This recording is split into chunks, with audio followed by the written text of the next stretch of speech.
waaw yàlla dafa dogal jaam moom dundam ak nattu mooy ànd ndax suñu borom moo ko wax ci téeram bu tedd bi dinaa leen di éprouver dinaa leen di teg ay nattu waaye yooyu yëpp nag jubluwuma ci man suñu borom subhaanahu wa taala di leen mettital ak di leen sonnal jubluwuma ci loolu nattu bu ma leen teg rek la lalu ci suuf mooy am naa yéene mu nekk prétexte pour ngeen mën a yëkkati ko seen maxaama yëkkati ko alors waaye nag ci biir loolu dafa wax ci alquran ni kullu shay'in sababun waaw nee na natt lu muy tar ce n'est pas une raison ngeen croiser les bras ne dogalu yàlla la déedéet yàlla bëggul loolu ndax wax na si téeréem bu tedd bi ne inna allaha laa yuxayyiru maa bi xawmin hatta yuxayyiru maa bi anfusihim nee na yéen jaam yi bu leen yaakaar ci man mukk ma soppi ci seen nekkin lu day ni talfatal ay ni tant que yéen ci seen bopp jiituwu leen ma ci cette volonté de changement là voilà kon nag loolu moo mel ni moom la umma islamique bi yëpp jël en compte parce que bërëb bu tedd balee di Makkatal Mukarrama ak Medinatul Munawwara nga xam ne 1,8 milliard de musulmans à travers le monde fa la seen yaakaar yëpp ne ndax bu ñu fàtte ne fa la ñuy matalee juróomeelu ponk l'islam bi benn bi di shahadaat bi mooy prestation de serment bi lay dugal ci diine ji ñaareelu ponk bi di waxtu yu juróom ñetteel ba joxe azaka ñeenteel ba woor weeru koor juróomeel ba mooy nga ziyaada di bërëb yu tedd yooyu ma wax kon 1,8 milliard de musulmans foofu yëpp la ñu wékk seen yaakaar pour mën a matal seen juróomeelu ponk alors ñoom ci seen bopp ñooy dem ba jël conscience danger wu situation bi ba le mercredi 4 mars bi passé le gouvernement saoudien jël na décision ne ak li aji màkk am solo ak li umra am solo jël nañ décision ne comme que dafa nekk béréb boo xam ne day am ay proximité dafay am rassemblement humain mu nekk un risque de propagation de la maladie ñoom jël nañu décision ne dañuy annuler umra bi pour 2020 bi yëpp fii may wax ak yéen normalement lundi prochain ci la autorités yi nag di xool ndax dinañu jël la décision suprême consistant également à suspendre aj bu mag bi mu di le 5e pilier de l'islam waaye boo moytul ci loolu lañ jëm ndax feebar bi mu tàmbalee ba léegi gis ngeen ne mu ngi law rek alors boo gisee nag ñun Jamra ñu te da ngeen ci tombé yéen a ngi tombé sànq imam Massamba Diop di ma woo ndax dafa doon jiite fële juma cité Gazelle bu Pikine te thème xutba bi moo doon jàngoro ji mu daal di delloo si xelu nit ñi ci sunnatul nabawi ak shariatul muhammadiya daal di leen fàttali addis bu tedd bi jógee ci sunnas ngën ji mbindeef ci mesures yi ñu war a jël en cas d'épidémie ñaari kàddu la yëkkati ci addisam bi nga xam ne Abu Hurayrata moo ko jottali dafa ne boo nekkee ci dëkk ba am jàngoro ba feeñ fa diine tere na nga jóge fa ne yaa ngi tukki jëm ci beneen dëkk ndax àq la ndax mën nga yóbbaale doomu jàngoro bi mu dolli ci ne bu fekkee jàngoro bi ba muy feeñ dafa fekk ni yow doxandéem nga maanaam nga nekk immigré dans un pays étranger te mu feeñ foofu l'islam nee na bul fa jóge toog fa bul ñibbi si sa dëkk toog fa ba yëf yi dal ba ñu amal ko saafara nga doog a ñëw loolu la doon fàttali jaam ñi tey ci xutbaam bi boo gisee mu wooma sànq te ngeen yem ci mooy bugg ñu yem ci xutba bi rek parce que xutba bi mooy ña ñëwoon ca place ba rek a koy mën a taataan boo leen fi jógee damay def benn déclaration en tant que chargé de la communication de Jamra donc c'est le bureau exécutif qui m'a mandaté ñu def déclaration pour yeesalaat li l'islam wax en cas d'épidémie waaye surtout nag ñu naqarlu 2 poids 2 mesures bii ñuy dégg ndax yéen a ngi dégg ay autorités de l'État ak yeneen i autorités religieuses di wax ne comme que regroupement humain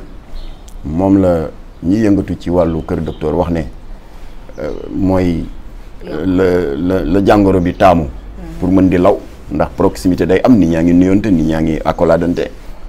alors ñu daal di wax ni nañu aj regroupement humain yi waaye li ci tey xel dafa am ségrégation ndax dañu ko yemale rek ci regroupement humain religieux yi parce que dégg naa ñu naan waaw Dakar bi war a démarrer le 14 suba ba le 23 nañ ko aj nañu aj tamit dégg nga ziar général bu Tivaouane bi le 15 la nañ ko aj Kazu Rajab Touba le 22 nañ ko aj appel Seydina Limamou bu njabootu Laayeen yi le 25 nañ ko aj ba pare ne tekk ci yeneen regroupement religieux yi nga xam ne dafa safaanu ak diine tudd ñu baari tudd ñu night club yi tudd ñu danse yi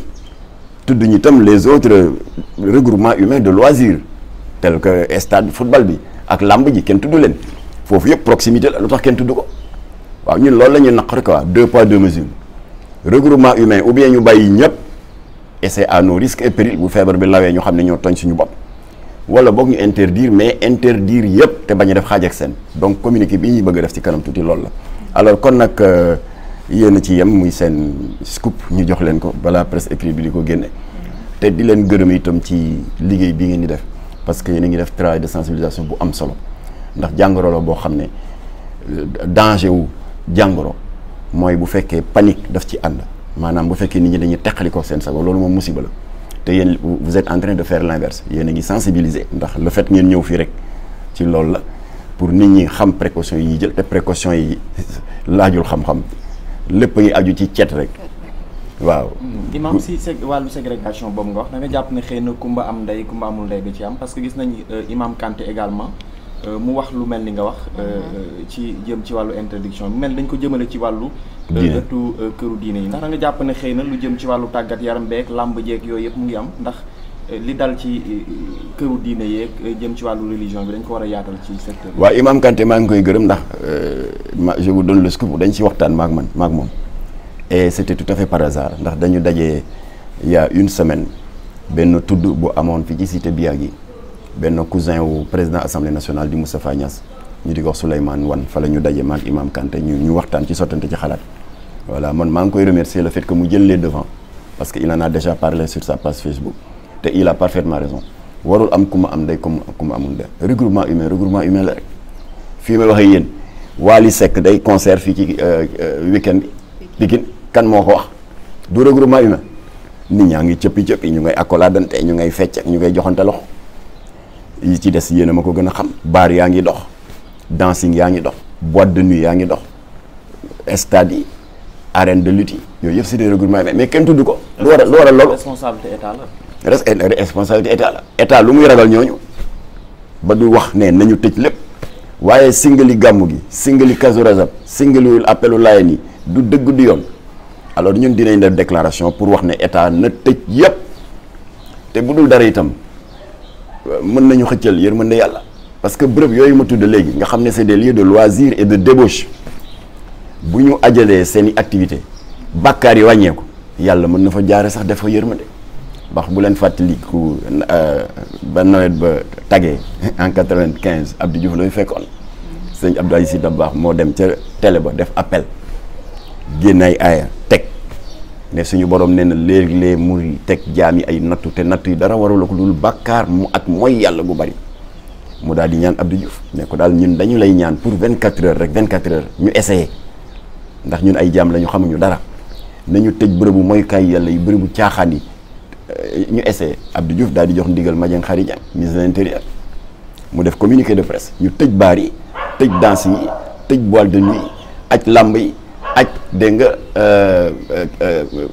kii stade de football yi waaye après nit ñi nag daw dem ca jàkka ya di defi istighfar ak zikr suñu mbokk catholique yi daw dem ca église ba di jàng notre Père qui est aux cieux que votre règne vienne que ta volonté soit faite sur terre comme aux cieux catholique yi ak jullit yi ñëpp di zikar ñëpp toroxlu tàllal loxo yàlla mais avant bët 17 vers 4 heures du matin rek asamaan si ne yuréet keroog la ñu doog a dégg au Sénégal le terme inondation yàlla dafa tuur ndox mi ba mu ëpp ci benn jour bu ñu toroxloo rek delloo ci yàlla waaw kon nag nañu tëj tous les endroits yu am regroupement humain mais surtout endroit wu moyukaay yàlla yi